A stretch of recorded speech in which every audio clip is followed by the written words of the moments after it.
Adrian Broadus reporting for us in Minneapolis. Thank you, Adrian. Let me bring in to talk about this and look at the big picture here. Retired LAPD Police Sergeant Cheryl Dorsey and Stephanie Rawlings-Blake, former mayor of Baltimore, also former defense attorney. It's great to have you both. Thank you. Merry Christmas. Cheryl, let me begin with you, Sergeant Dorsey, because I think both of you really were surprised at the guilty verdict on both counts. Why? Well, I thought it was going to be a hung jury based on some of the questions that were coming forward from the jury. And listen, great deference is always given to a police officer's version of events. And so while I'm surprised, I think it was the right verdict. And this will hopefully send a message to officers and give them pause when they decide to use deadly force rather than some other option that's available. You remember, Mayor, what Attorney General Ellison said yesterday in that press conference following the verdict to all police officers watching: we hold you in high regard, but we also hold you to very high standards. The question remains, what will the sentence be, right? She faced 15 years on the first-degree manslaughter count, 10 years on the second. I believe they will run concurrently. Typically, the state guidelines in Minnesota would allow for a sentence somewhere between 6 to 8 years, but prosecution is pushing for Blakely factors, meaning aggravating circumstances, to increase that sentence. They were successful in doing that for Derek Chauvin. Do you think they will have success this time? I think it's going to be hard in this case. Chauvin was a different case.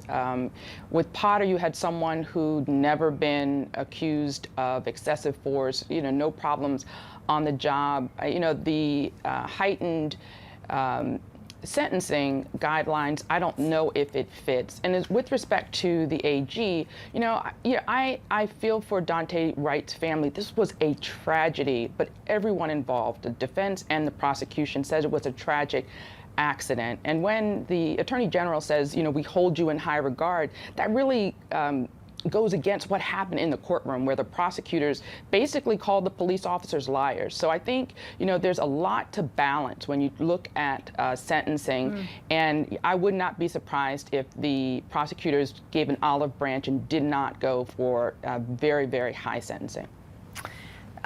Sergeant Dorsey, a lot of the messages I've been receiving from people on social media or contacts of mine have said this might not have happened, even 3 years ago, 5 years ago, that something has changed, not only in the state of Minnesota, but across the country in terms of accountability. And we had a criminal defense attorney, Sarah Azari, say she believes that there would have been a full acquittal of Kim Potter just a few years ago. Do you believe that this represents more broad accountability across the country? It's certainly a great first step, and I think the reason that this would not have happened or is inconceivable is because we didn't want to think that police officers lie about use of force and deadly use of force. And while I believe that they could not convince a jury that this was intentional, I'm here to tell you, after spending 20 years in the uniform of the Los Angeles Police Department, it's inconceivable to think that Kim Potter looked down her arm in the barrel of her gun as she aligned her sights like we're trained and taught to do, like she did for 26 years, and not know she was looking down the barrel of a Glock and not a yellow plastic taser. It's inconceivable.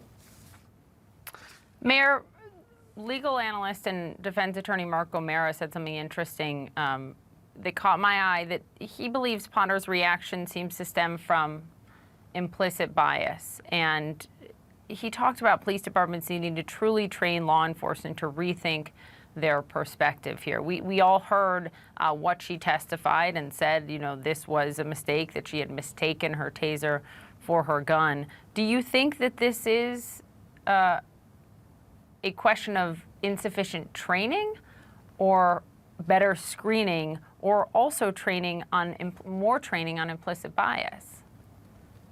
I think there definitely needs to be more training on implicit bias. Whether she made saw a taser, saw a gun, the fact that she shouldn't have had to see anything. She had a trainee who was making a stop for a stop that she said that she would not make, but for the fact that the trainee stopped Daunte for that air freshener. The defense attorney said, but for Daunte's resisting arrest, this wouldn't have happened. But honestly, but for her, she could have said, no, we do not stop people for air fresheners in this jurisdiction, and she didn't.